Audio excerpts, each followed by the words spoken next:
Kamusta mga kaibigan? Welcome sa Easy Filipino at welcome rin sa lungsod ng Davao.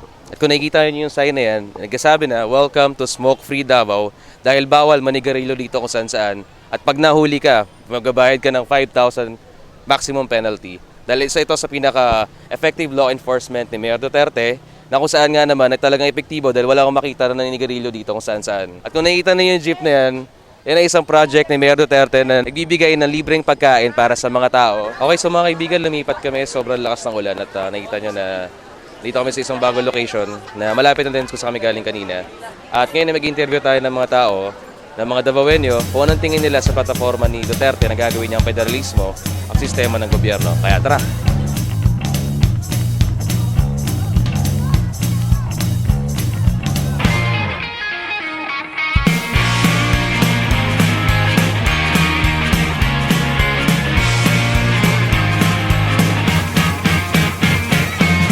Kanang himo niya raw federalism ang kanang mga nakabutang diya sa mga signs, di ba? Unsa rin may ngandun to?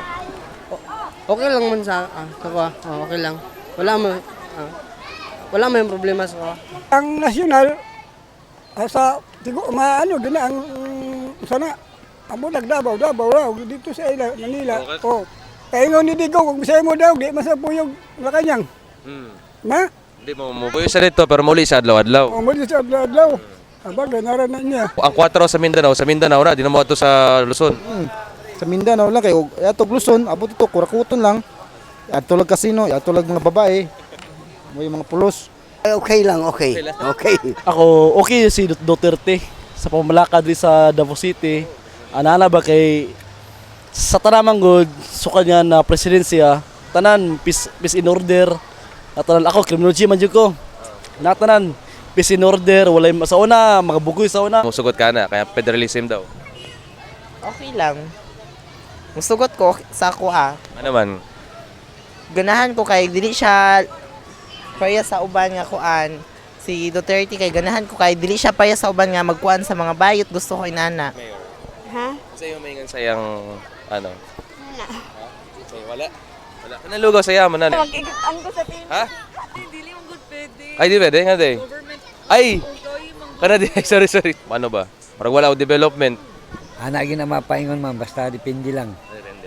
kailangan pa na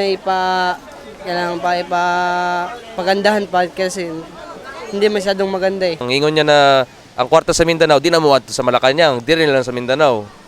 Ang sa kuha, uyo po ko kay para sa tuwa po lang sa Mindanao. Ang yana na lang. Biligya po. Fair play ang iyang pagtanaw sa tao.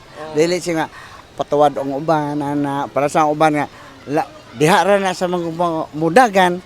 Diha ra pud siya mo pakuan. Pero siya ilano gyud namo kay diri gud ta Davao. O diri gud ta na kuan di ba? Oo. Depende lang sa construction nila kung siya kinakikuan nila. Pero basta amo nga yun, kimir yun mi. Kana mga Tagalog di, sa Manila, unsa yung maingon sa ila? Oh, kala noon marag ang uyo na ko ni Mayor kay mga druga ana sa parunda mga kriminal masumpo-sumpo jud. So lain ang presidente wala. Kay pangkuan sa mga maldito nga tao ba? Nga kriminal. O parang sigarilyo. Ano siya? Dagan okay man iyang mga kuan. Yang mga pamalakad. Kanang sa day sa mga taga Manila, kanang unsa yung maingon sa ila mga Dili sila ay si Duterte lahi kay dili siya hambugiro.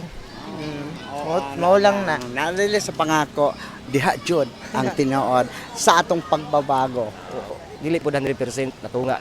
Dili 100%. Sugot ka na sa madaog sa tanan sa Pilipinas. Oh, sugot kayo nga mudaog gid siya kay abi ni mo say mudaog wala na. Og sa pildi. 90%. Ewan nyo kay Miriam. Bakit? Kasi masyado siyang matalino. Masyadong matalino?